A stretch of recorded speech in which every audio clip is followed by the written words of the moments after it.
네, 안녕하세요. 이번 시간은 부가가치세 제3강 영세율과 면세 제도에 대해서 알아보도록 하겠습니다.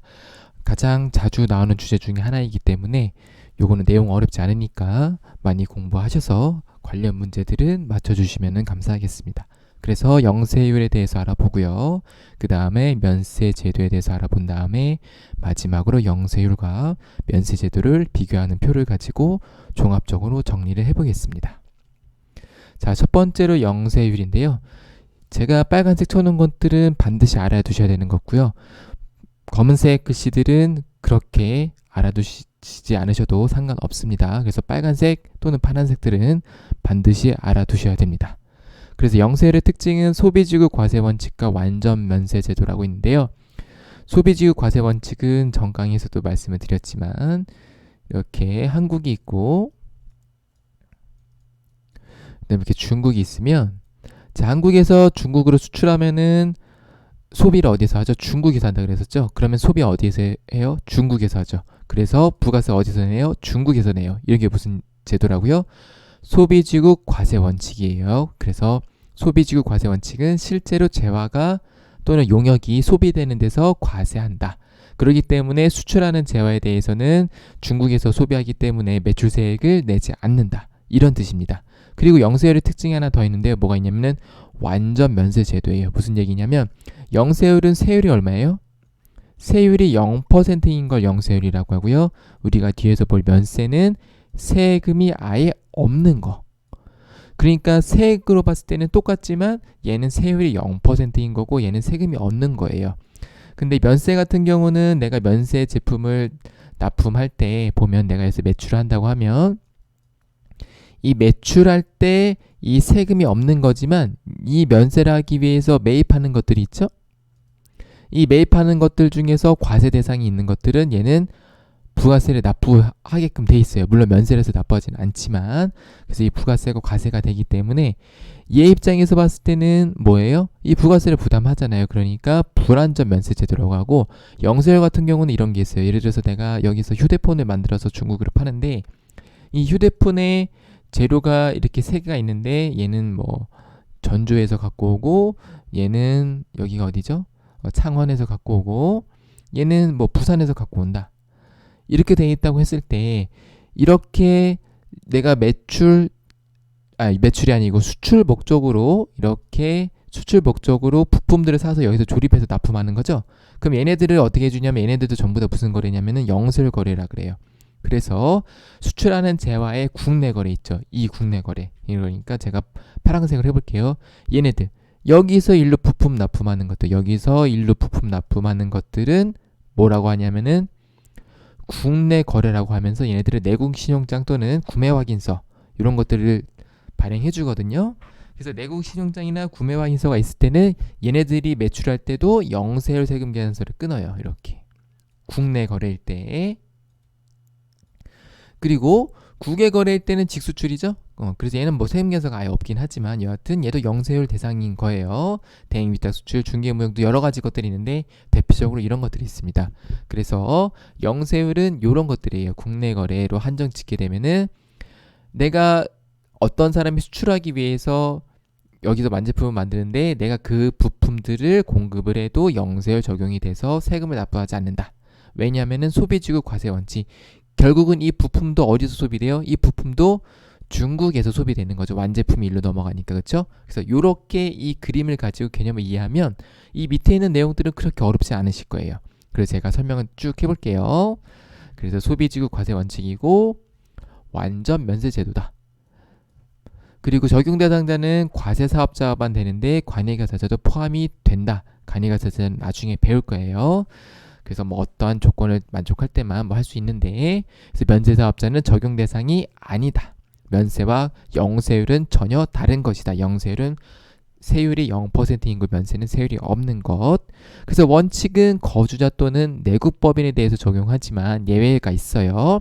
비거주자 또는 외국 법인에 대해서는 뭐 상호주의에 따른다고 돼 있는데, 외국 법인, 외국에 대해서도 똑같이 우리나라처럼 소비지구 과세 원칙을 하면 똑같이 적용해 주겠다라는 뜻이에요. 뭐 그게 뭐 모르셔도 될 것 같습니다. 그래서 이런 원칙과 예외가 있고요. 자, 적용 대상은 수출하는 재화예요. 그래서 국내 거래일 수도 있고 국외 거래일 수도 있겠다. 국내 거래일 때는 반드시 내국 신용장 및 구매 확인서에 대해서 해야 되고, 자, 국외 거래는 매출 처리할 때 어떻게 해야 되죠? 빌 오브 랜딩인가요? 맞나? 그래서 선화증권이라고 하는데, 선화증권에 선적일이 있어요. 그 선적일에 날짜로 매출을 끊는다. 요것만 나중에 우리가 어차피 메인 매출 전편에 나오니까 요 정도만 기억을 해주시면 좋을 것 같아요. 자, 그 다음에 국외에서 적용하는 용역도 마찬가지고 외국 항행 용역인데 요거 가끔 나올 수도 있을 것 같긴 해요. 외국 항행 용역이 뭐냐면, 자, 국내에서 국외 외국을 항행하는 용역, 그러니까 대표적인 게 선박과 항공기가 있어요. 그래서 선박은 뭐 조금 빼고 항공기로 이해를 하시면 좀 쉬우실 것 같아요. 항공기로 이해하면 국내에서 국외로 갈 때는 이것도 영세율이 적용되고, 또는 국외에서 국내로 들어올 때도 영세율이 적용되고, 국외에서 국외도 영세율이 적용된다. 다만 국내에서 국내로 가는 거, 예를 들어서 내가 서울에서 제주도로 놀러 갔다. 서울에서 인천공항에서 비행기를 타고 제주도로 갔다 라고 했을 때는 국내에서 국내이기 때문에 얘는 영세율 적용이 아니죠. 그쵸? 요렇게만 구분해 주시면 되겠어요. 뭐 그 밖에 제한 또는 용역은 예외가 많이 있지만 생략하도록 하겠습니다. 자, 그 다음에 면세제도인데요. 면세제도는 특징이 부가가치세 역tin성 완화이고 불완전 면세제도예요. 불완전 면세제도인 거는 방금 영세율 하면서 같이 봤죠. 역진성이 뭐냐면 요거는 약간 경제학적인 개념이 들어가거든요. 경제학 중에 재정학이라는 개념이 들어가는데, 역진성이 뭐냐면 이런 거예요. 부가가치세는 몇 퍼센트죠? 우리가 10%예요. 그쵸? 이 10%는 보세요. 자, 소득이 적은 사람이 있고 소득이 많은 사람이 있겠죠. 뭐 쉽게 얘기하면은 얘는 가난한 사람이고 얘는 부자예요. 그러면 가난한 사람도 부가세를 몇 퍼센트 부담해요? 10%. 부자도 몇 퍼센트 부담해요? 10%. 그쵸? 왜 이렇게 돼요? 얘는 부가가치세는 간접세이기 때문에 그렇습니다. 자, 근데 이렇게 되면은 무슨 얘기냐면은 가난한 사람도 10% 부담하고 부자도 10% 부담하면 이거를 역진성이 있다고 해요. 가난한 사람과 부자가 똑같이 10%씩 부과하기 때문에 역진성이 없으려면 가난한 사람은 예를 들어서 부가세를 5%만 부담해야 되고 부자는 부가세를 20%만 부담해야 되는데 이게 실질적으로 쉽지 않아요. 왜 쉽지 않아요? 부가세는 간접세니까. 그래서 쉽지가 않은데, 이거를 부담시킬 수 있는 방법은 부가세를 0%를 만들면 부자도 세금은 부담하지 않지만 가난한 사람 입장에서 봤을 때는 세금이 없기 때문에 역진성을 완화시킬 수가 있어요. 그래서 역진성은 가난한 사람이 부담하는 세금의 어떠한 정도라고 보시면 좋을 것 같긴 한데, 그래서 부가세를 0%로, 즉 면세로 만들게 되면 0% 아니고 면세죠. 부가가치세를 없애버리면 가난한 사람의 세부담이 줄어서 역진성이 완화된다라고 우리가 표현을 해요. 그래서 면세제도는 이런 특징이 있어요. 부가가치세 역진성을 완화시키고 불완전 면세제도입니다. 그래서 면세제도의 취지가 부가가치세 역진성 완화를 하기 때문에 가난한 사람들의 세부담을 줄여줘야 했기 때문에 면세제도의 적용은 당연히 가난한 사람들이 적용받는 것들, 그러니까 가난한 사람과 부자와 상관없이 국민이라면 기본적으로 소비해야 하는 어떠한 재화나 용역들에 대해서 적용을 시켜주겠죠? 그쵸? 자, 그래서 적용 대상이 가장 대표적인 게 기초생활 필수품이 있고요. 뭐 국민후생 용역이 있고, 또는 문화 관련 재화 용역이 있고, 뭐 부가가치 구성 요소가 있고, 기타 등등이 있고요. 예외도 엄청나게 많아요. 그런데 일단은 전산세무 1급, 2급에서는 이러한 내용들을 많이 다루지 않기 때문에 제가 넘어갈게요. 뭐 예를 들면 기초생활 필수품 중에서도 어떤 거는 과세 대상이고, 뭐 국민후생 용역 중에서도 어떤 거는 과세 대상이고, 이런 것들이 엄청나게 많거든요. 근데 이게 너무나게 많고 이래서 혹시 나중에 제가 기출문제 풀다가 그런 문제가 나오면 그때 잠깐 소개해드리는 걸로 하고, 지금 제가 이론 설명할 때는 핵심적인 부분만 먼저 설명을 드리는 거기 때문에 이 부분들을 과감히 생략을 해보도록 하겠습니다. 혹시 필요하신 분들은 갖고 계신 교재를 참고하셔도 되고요. 또는 인터넷에 검색을 하면 면세제도의 적용 대상이라고 검색을 하면 엄청나게 많은 그 내용들이 나오기 때문에 궁금하신 분들은 찾아보셔도 될 것 같은데 우리가 수업 목적으로는 굳이 알지 않으셔도 될 것 같긴 합니다. 자, 그리고 이 중에서 이 적용 대상의 수많은 예배 중에서 제가 시험 문제 잘 나오는 것만 이렇게 다 추려놨어요. 얘는 반드시 알고 가셔야 되는데 부동산의 공급 또는 임대에 대해서 부가세 과세 여부를 판단하는 것들이 있는데요. 보시면 건물과 토지가 나눠져 있어요. 우리가 토지는 기본적으로 면세라고 알고 있죠. 건물은 기본적으로 과세라고 알고 있는데 보시면 단 건물 같은 경우는 국민주택 전용 면적이 85제곱미터 이하는 면세라고 돼 있습니다. 그래서 조금 나이가 드신 분들 중에서 이 수업을 들으시는 분들은 이 85제곱미터를 이걸 피해가기 위해서 34평인 아파트들을 보시면은 다 어떻게 돼 있냐면은 건설사들이 어떻게 만들어요? 84.97, 84.98 이런 식으로 만들어요. 왜 이런 식으로 만드냐면 요거 때문에 그래요. 면세, 세금 안 내려고. 이 무조건은 아닌데 이 사유가 큽니다. 그래서 이렇게 연계해서 알아두시면은 건물은 34평 넘어가면은 과세구나. 34평 이하 84제곱 몇몇 제곱미터는 면세네. 이렇게 알아두시면 좋고요. 그래서 이거는 실무에서 많이 써요. 그 법인들이 보면은 그 400기숙사를 아파트로 갖고 있는 경우들이 꽤 있어요. 그 직접 구입하고 해서 갖고 있는 경우들이 꽤 있는데 그거를 매각하는 경우에 85제곱미터 이하일 때는 세금을 낼 필요가 없어서 이때는 면세 그러니까 계산서를 발급하시면 되고요.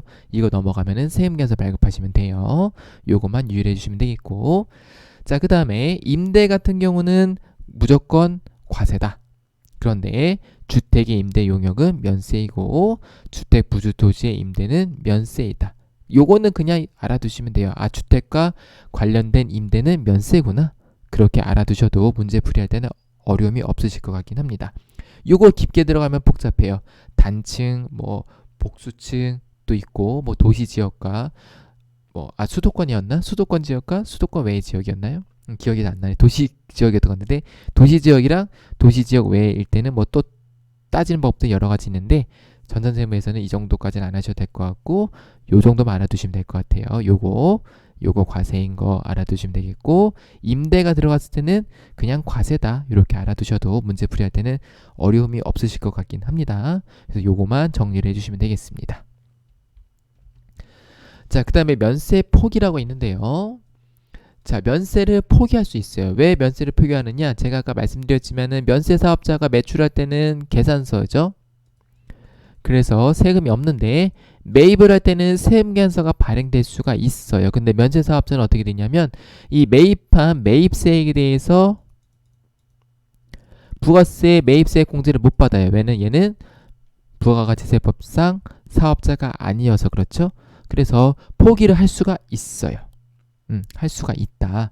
이런 사유 때문에 이거는 선택하는 건데 포기할 수 있다. 이렇게만 알아두시면 되겠고요. 그래서 개요는 영세율이 적용되는 재화 또는 용역, 그리고 학술 및 기술의 발전을 위해서 학술 및 기술의 연구와 발표를 주된 목적으로 하는 단체가 학술 연구 또는 기술 연구와 관련해서 실비 또는 무상으로 공급하는 재화 또는 용역, 여기 두 개에 해당할 때만 면세 포기란 걸 할 수 있는데 이것까지는 굳이 주시지 않으셔도 될 것 같고, 자, 면세 포기를 했을 때와 재적용했을 때 어떤 차이가 있는지만 알아두시면 되겠어요.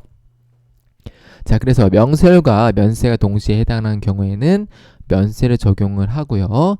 영세율을 적용받으려면은 면세를 포기해야 합니다.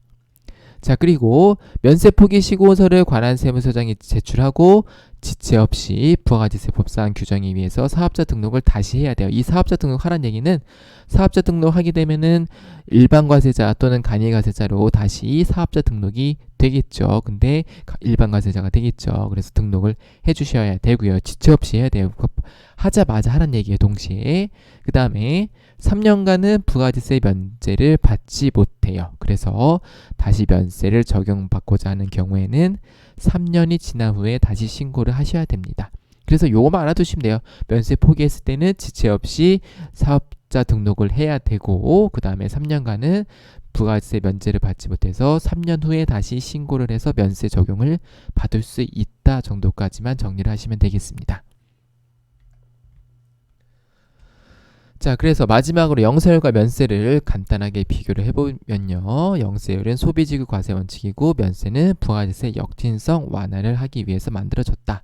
그래서 적용 대상은 냉온 물품의 구구의 반출 등이 있고 면세는 가난한 사람들을 위해서 하는 거기 때문에 또는 국민 전반의 후생을 위해서 하는 거기 때문에 기초생활 필수품 용역 등이 있다. 그래서 과세표준 및 매출세액은 영세율은 0의 세율이다. 그래서 영세율이고 면세는 과세표준에 포함되지 않는다. 왜 없냐면은 납세 의무가 없다. 그래서 면세는 부가가치세법상 사업자가 아닙니다. 까지 알아두시면 되겠고 영세율은 완전 면세이고 면세는 불완전 면세이다. 자, 그리고 사업자의 의무가 있는데요. 자, 면세는 부가가치세법상 납세 의무를 이행할 필요는 없지만 제가 말씀드린 것처럼 매입할 때 매입세액 세금계산서가 끊기는 게 있기 때문에 매입처별 세금계산서 학교표는 제출할 의무가 있습니다. 요거는 하셔야 되는 거예요. 왜 그러냐면 이거를 매입세액을 다 면세 사업자로 신고를 해줘야지 나중에 국세청 슈퍼컴퓨터가 실제로 매출한 사람의 세금계산서와 이 매출자의 세금계산서는 매입자의 매입세금계산서겠죠, 그렇죠? 그래서 매출의 세금계산서와 매입의 세금계산서가 맞는지 틀린지를 얘가 슈퍼컴퓨터가 쫙 검색을 하거든요. 그래서 대칭한 다음에 부가세 소명 자료를 뿌립니다. 한 보통 부가세 신고하고 1년, 2년 후에 뿌려요. 그래서 이게 불일치하면은 뿌리거든요. 그렇기 때문에 이거를 뿌릴 목적으로 위해서 면세 사업자도 매입처별 세금계산서 학교표를 제출할 의무가 있어요. 요거 주의하시면 되겠습니다. 자, 네, 포기 절차는 영세율은 없고 승인도 필요 없습니다. 그냥 하면 되고 면세 같은 경우는 포기 후에 3년간은 부가세 면제를 받지 못하기 때문에 3년이란 거를 기억을 해두시면 되겠습니다. 자, 이렇게 해서 영세율과 면세 간단히 알아봤고요. 자주 나오는 주제이기 때문에 시험 문제 나왔을 때 틀리시면 안 되겠습니다. 자, 이렇게 해서 강의를 마무리해 보도록 하겠습니다. 시청해주신 여러분들 감사합니다.